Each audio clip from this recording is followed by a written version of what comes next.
தீநகர், சென்னை. தன் வீட்டில் அமர்ந்தபடி விசிறியால் முதுகை சொரிந்து கொண்டிருந்த நடராஜனுக்கு 70 வயது என்றுதான் சொல்ல வேண்டும். ஒரு குடும்ப தலைவனாக இன்றைக்கும் அவரது அதிகாரம்தான் வீட்டில் கொடி கட்டி பறக்கிறது என்றுதான் சொல்ல வேண்டும். கூட்டு குடும்பம், 4 மகன்களில் 3 பேருக்கு திருமணமாகிவிட்டது. கடைசி மகன் முரளிக்கு போன வாரம்தான் மயிலாப்பூரில் பெண் பார்த்துவிட்டு வந்தார்கள். ஒரே பெண், பணக்காரரிடம். அவர்கள் போட்ட ஒரே கண்டிஷன், முரளி வீட்டோடு மாப்பிள்ளையாக இருக்க வேண்டும் என்பதுதான். அவர்கள் தருவதாக சொன்ன மிகப்பெரிய வரதட்சணைக்கும் நகை நட்டுகளுக்கும் கிடைக்கப் போகிற ஏராளமான சொத்திற்கும் ஆசைப்பட்டு நடராஜன் தலையை ஆட்டிவிட்டு வந்தார் என்றுதான் சொல்ல வேண்டும். ஈசி சேரில் வெகு நேரமாக கண்களை மூடி கிடந்த நடராஜன் மெல்ல எழுந்து சமையலறை பக்கம் போனார். அங்கு அவரது மனைவி மதுரம் மட்டும் தனியாக வேலைகளில் ஆழ்ந்திருந்தாள் என்றுதான் சொல்ல வேண்டும். என்ன, யாரையும் காணோம், நீ மட்டும் தனியா வேலை பார்க்கற என்று பேசினார் அவளிடம். மூத்தவனும் அவன் பொண்டாட்டியும் குழந்தைங்களோட ஏதோ ஒரு கல்யாண ரிசப்ஷனுக்கு போயிருக்குகள் என்று சொன்னார். மோகன் என்று அவர் கேட்க, அவனோட மச்சினிச்சியோட குழந்தைக்கு பிறந்த நாளாம், அதான் ரெண்டும் அதுக்கு புறப்பட்டு போனதுகள் என்று அவள் பதில் சொன்னார்.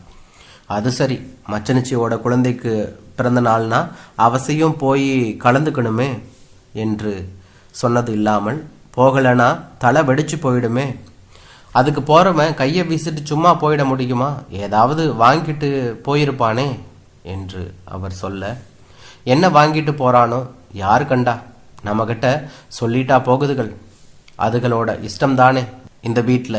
அப்புறம் சின்னதும் அவன் பொண்டாட்டியும் எங்க ஒளிஞ்சாங்க என்று கேட்க, சினிமாவுக்கு போயிருக்காங்க என்று சொல்ல, உன் கடைசி புத்திர முரளி எங்க போனான் என்று கேட்க, கிரிக்கெட் மேட்ச்சு விளையாட போனான் என்று பதில் வர, காத்தால உன் தங்க வந்து என்னமோ உன் காதை கடிச்சிட்டு இருந்தாலே என்னவா என்று அவர் கேட்டார்.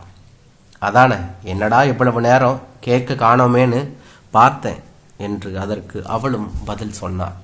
அதென்னமோ அவ வந்தாலே பேசுறது துளி விழாது காதில், அப்படி என்னதான் ரகசியம் இருக்குமோ அக்கா தங்கைக்கு உள்ள என்று சொல்ல, நாங்கள் பேசிக்கிறது ஒவ்வொன்றும் காதில் விழணும்னா ஒரு நாற்காலியை எடுத்தாந்து எங்கள் பக்கத்தில் போட்டு உட்கார்ந்துக்க வேண்டியது தானே என்று பதிலும் வந்தது.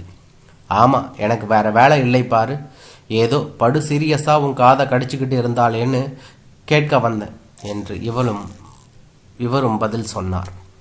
எல்லாம் நம்ம முரளியோட கல்யாணத்தை பற்றி தான் பேசிக்கிட்டு இருந்தா என்று சொல்ல, என்னவா அவனோட கல்யாணத்தை பற்றி என்று கேட்க, அந்த மயிலாப்பூர் குடும்பத்துக்கும் நம்ம முரளியை நீங்கள் வித்து புட்டதா எல்லோரும் பேசிக்கிறாங்களாம், என் தங்க சொல்கிறா என்று இவள் சொல்ல, ஆமாம், ஊரே திரண்டு வந்து இவகிட்ட மனு கொடுத்துச்சாக்கும், இவளே பொறாமையில் கதை கட்டி விடுவா, எனக்கு தெரியாததாக்கும் இவளை பற்றி, மருமகள் நகைகளை எடுத்து மகளுக்கு போட்டு கட்டி கொடுத்தவளாச்சு, இவ வந்து சொல்ல வந்துட்டா என்ன, அதுவும் PhD படித்து டாக்டரேட் வாங்கிய என் மவனை விற்கிறதுக்கு நான் என்ன பைத்தியக்காரனா, பணத்துக்காக பெரிய பிளான் போட்டு தான் இந்த சம்பந்தத்துக்கு சரின்னு சொன்னேன், நீயே பார் என்ன நடக்க போகுதுன்னு, அவனை விற்கிறதுக்கு நான் என்ன காதில் பூவா வச்சுன்னு இருக்கேன், சொல்ல வந்துட்டாளுங்க பெருசா என்று சொன்னார். எனக்கு என்ன தெரியும், அவ வந்து சொன்னா என்று இவளும் அதற்கு பதில் சொன்னாள். சொல்லுவா சொரக்காய்க்கு உப்பு இல்லைன்னு, நீ ஏன் கேட்டுக்கிட்டு சும்மா இருந்த, என்ன கூப்பிட்டு உடனே சொல்லியிருக்க வேண்டியது தானே என்று இவரும் பேசினார். சொன்னா உடனே அவளை போட்டு திட்டி இருப்பீங்க என்று அதற்கு பதில் சொல்ல, வரட்டும், இன்னொரு நாள் வராமலா போக போறா, அப்ப கேட்குறேன் பார் நாக்க பிடிங்கிற மாதிரி, மச்சினியா இருந்தா எனக்கு என்ன என்று இவர் சொல்ல, உங்ககிட்ட போய் இதை சொன்னேன் பாருங்க என்று பதில் வர, பின்ன என்ன, என் மகனை வித்துட்டேன்னு எவ்வளவு திமிர் இருந்தா சொல்லுவா அவ என்று சொல்லவும், அவ சொல்லலைங்க, யார் யாரோ வந்து அப்படி அவகிட்ட சொன்னாங்களாம் என்று சொல்ல, அடி செருப்பால, உன் தங்கைக்கு இத்தனை வருஷமாகியும் இன்னும் நான் யாருன்னு தெரியல, உங்கள் அப்பா உயிரோடு இருந்திருந்தா அவகிட்ட நான் யாருன்னு சொல்லி இருப்பார் என்று இவர் சொல்ல, ஆமாம், எங்கள் அப்பா வந்து சொல்லாட்டா எங்களுக்கெல்லாம் தெரியாதாக்கும். தலை தீபாவளிக்கு கொடுத்த வேஷ்டியில் ஒரே ஒரு விரற்கடை ஜரிகை இருந்ததற்காக வாங்கின வேஷ்டியை அப்படியே பிரித்து கூடத்து தூணில் கட்டி வச்சுட்டு ஓடி போன மனுஷன் எப்படிப்பட்டவர்னு என் தங்கைக்கும் தெரியும், என் தாத்தாவுக்கும் தெரியும் என்று இவளும் பதில் சொன்னார். தெரியும் இல்லையா, அப்புறம் என்ன பேச்சு வேண்டி கிடக்கு?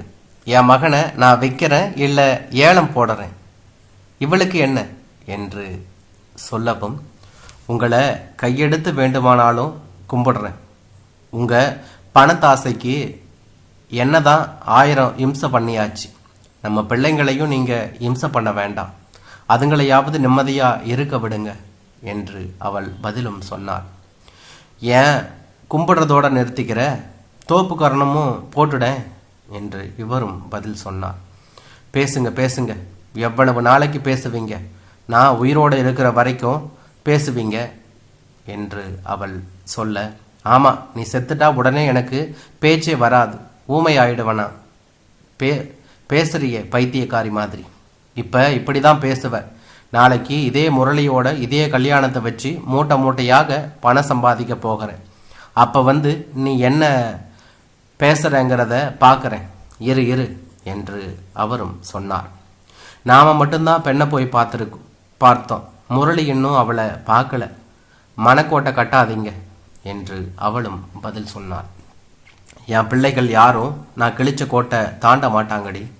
நாம் அவளை பார்க்க போன போது முரளி அமெரிக்காவில் இருந்தான். அடுத்த வாரம் அவளை போய் பார்த்து சரின்னு சொல்ல போகிறான் என்று சொன்னார். முரளியின் கார் வரும் சப்தம் கேட்டது என்று தான் சொல்ல வேண்டும். உடனே நடராஜன் வேகமாக போய் ஈசி சேரில் சாய்ந்து தூங்குவது போல கண்களை மூடிக்கொண்டார் என்று தான் சொல்ல வேண்டும். முரளி கை கால்களை கழுவி ஆடை மாற்றி கொண்டான். அம்மாவிடம் போய் காஃபி மட்டும் வாங்கி அருந்திவிட்டு அவனுடைய அறைக்குள் செல்ல எத்தனித்த போது நடராஜன் அப்போதுதான் முழித்து கொண்டவரை போல, டேய் முரளி, வர ஞாயிற்றுக்கிழமை மயிலாப்பூருக்கு அவளை போய் பார்த்து சரின்னு சொல்லிடு, மற்றதை நான் பார்த்துக்கிறேன் என்று சொன்னார் என்று தான் சொல்ல வேண்டும். நான் பாம்பே போக வேண்டிய வேலை இருக்கு, திரும்பி வந்தப்புறம் பார்க்குறேன் என்று பதிலும் வந்தது. அடுத்த நாள் காலை மும்பைக்கு 4 நாட்கள் ஆபீஸ் வேலையாக செல்வதாக சொல்லிவிட்டு கிளம்பினான் என்று தான் சொல்ல வேண்டும். அடுத்த 3 நாட்களில் நடராஜன் பெயருக்கு ஒரு பதிவு தபால் வந்தது. அதில், என் அன்புள்ள அம்மா அப்பாவிற்கு, இந்த கடிதத்தை தாங்கள் படிக்கும்போது எனக்கும் என்னுடன் வேலை பார்க்கும் ரிசர்ச் அசிஸ்டன்ட் பாபி ஹெலனுக்கும் தேவாலயத்தில் திருமணம் நடந்து முடிந்திருக்கும். பாபி ஹெலனுடன் நான் அடையாறில் குடித்தனம் நடத்த ஆரம்பித்து விட்டேன் என்று தான் சொல்ல வேண்டும். அப்பாவின் அத்துமீறிய அதிகாரம் எனக்கு வரதட்சணை வாங்கி திருமணம் செய்கின்ற பணத்தாசை போன்றவைகள் எனக்கு அவரிடம் அச்சத்தை தான் ஏற்படுத்தின. எனக்கு கல்யாணம் என்று சொல்லி என்னை அவர் விற்கத்தான் பார்க்கிறார். தோளுக்கு மேல் வளர்ந்துவிட்ட பிள்ளைகளை நண்பனாக நடத்தாமல் அடிமைகளாக நடத்தும் அவரின் போக்கு எனக்கு கிஞ்சித்தும் பிடிக்கவில்லை என்று தான் சொல்ல வேண்டும். அந்த வெறுப்பினால் என் காதலை உங்களிடம் சொல்லி அனுமதி பெறவில்லை. பாபிகலன் மிக நல்ல குடும்பத்து பெண். பரஸ்பர அன்பும் புரிந்து கொள்ளுதலும் விட்டு கொடுத்தலும் எங்களுடைய பலம் என்று தான் சொல்ல வேண்டும். சந்தோஷமாக சாம்ராஜ்யம் எங்களுடையது. ஒரு நேர்மையான ஆரோக்கியமுள்ள வாழ்க்கையை நாங்கள் நல்லபடியாக நடத்தி செல்ல முடியும் என்கின்ற நம்பிக்கை எங்களிடம் ஏராளமாக இருக்கிறது. எனக்கு பிடித்த ஒரு நல்ல பெண்ணை நானே தேடிக்கொண்டேன் என்று தான் சொல்ல வேண்டும். என் மொபைலுக்கு ஒரே ஒரு ஃபோன் பண்ணினால் நாங்கள் இருவரும் ஓடோடி வந்து உங்கள் காலில் விழுந்து நமஸ்கரித்து ஆசி பெற்று கொள்ளும் ஏக்கத்துடன் காத்திருக்கிறோம் என்று தான் சொல்ல வேண்டும். அண்ணா மன்னிக்கு எங்கள் நமஸ்காரங்கள். அன்புடன் முரளி என்றான்.